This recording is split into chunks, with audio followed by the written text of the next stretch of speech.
Is buying a cheap 4K action camera really that worth it? Well, Wimius sent me their Q1 and there's the specs as well as what comes in the box, but basically you get two batteries, the camera and a waterproof case, non-waterproof case, external battery charger that's USB powered, and loads of other adhesive and non-adhesive mounts and stuff like that, which is all cool. The actual camera itself is reasonably small, has a power button on the front and two buttons up and down / Wi-Fi on the side, as well as a recording / OK button on the top. You also have a screen on the back, as well as a micro SD card slot, micro USB and micro HDMI, and you do have the ability to record quote-unquote 4K or 3200 by 1800, which is what the clip you can see here is. Now this isn't going to be your next, beauty or photography camera or anything like that. It's not designed to be the best camera in the world. It is a cheap quote-unquote 4K action camera. As you can see, the actual image quality does seem to be fairly lacking, also seems quite blown out, and there is practically no image stabilization on this either. So if you are just walking around, or if you're doing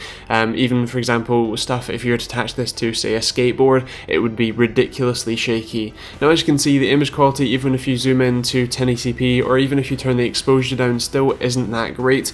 In really bright light, as you can see with very bright day, it's not too bad even at 4K, but if you're running stuff like slow-mo, as you can see here, first of all there's so much flickering here, and also as you can see, even with a very bright LED bulb, it's still not great. Right, so just a quick video clip out here in the park, just to give you an idea of the audio quality from, well, about a foot away from my face, and not too much background noise. Obviously there's wind and that sort of thing, and I'll do my usual single pass denoiser that I would do for any microphone, but other than that, this is how it sounds. This is how it looks when you're out in the sun wearing your Kingston HyperX shades, and that's that for you. Hope you enjoy the rest of the video. The Wimius Q1, or Wimius, or whatever they're called, is actually quite an interesting camera in the sense that for the money it's okay. In terms of the software that comes on here, it really isn't fantastic. The menu system isn't that great.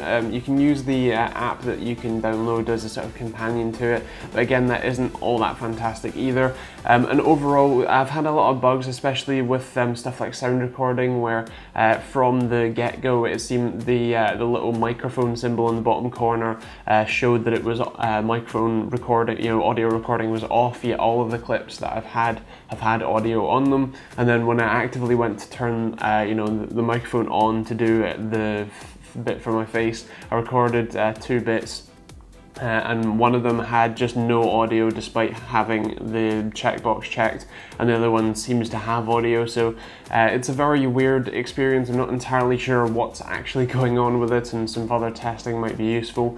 In terms of the turn on time, which is actually a really big thing, it's a massive pain. It takes somewhere between 30 seconds to a minute just to turn on, and for an action cam, especially if you've got this in your pocket or something, you just want to whip out and do a quick video of your friend doing something cool on a skateboard or whatever, then this one really isn't for you.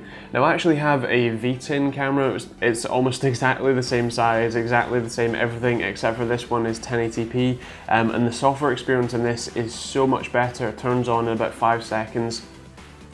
You can instantly hit record. The menu system is worlds better despite having all of the same buttons and everything. So if you're going to get an action cam, I think that one's actually £5 to £10 cheaper, so I actually recommend that one a lot more. I did a review on the website and I'll leave a link to that review in the comments down below. But yeah, overall, for me, this one really isn't fantastic. The 4K isn't even 4K, it's 3200 by 1800, and the image quality really isn't all that great either. And when you stick it on 720p 100 FPS to do some sort of slow-mo type things, as you saw, there's a whole load of flickering. You need the surface of the sun level light to make it even slightly usable footage. So the thing for me is the price on this. It's well, I think somewhere between 1/5 and 1/6 of the price of a 4K GoPro at this point in time, which for me it's a confusing thing because it's still a camera, it still does record close to 4K, and obviously if you want to resize things to 1080p and that sort of thing, then that's okay and nice, I guess. But at the same time, you do get, with a GoPro, you get better optical image stabilization, you get a whole load of software, including the app itself, but also the video editing type stuff. You get much better image quality, as well as just general better usage experience and that sort of thing. So yeah, it's interesting. Obviously this one does come with a load of accessories in the box and stuff, which is nice, even if they don't all work together and they're not really that well built, but I guess accessories are accessories. But yeah, I guess that's kind of that really. In terms of scoring, I think I'm going to go for a 3.5 for value for money. In terms of performance, which mostly talk about image quality performance, I think I'm going to go for 2.5. In terms of functionality, again, 2.5 average. In terms of styling, it's a camera, it's fairly okay, very cheap plastic on the outside, so I guess a 4.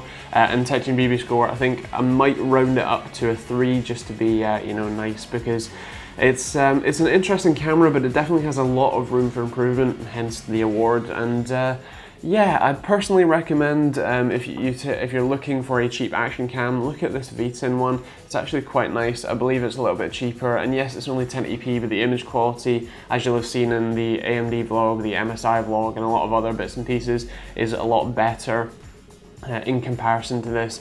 Yeah, I guess that's kind of that really. If you enjoyed the video, feel free to subscribe, like, and if you want to pick up this camera or the V10 one or anything else, then feel free to use the Amazon affiliate links in the description down below. It genuinely helps me out and keeps these videos running. And yeah, other than that, feel free to follow us on Facebook and Twitter. We do regular updates there and that sort of thing, and especially on Twitter we do little polls for, you know, if you want to get Zen or you're sticking with Intel or whatever else. Yeah, that'd be quite cool if you want to interact. And yeah, thanks for watching. Feel free to subscribe if you enjoyed it, and we'll see you all in the next video.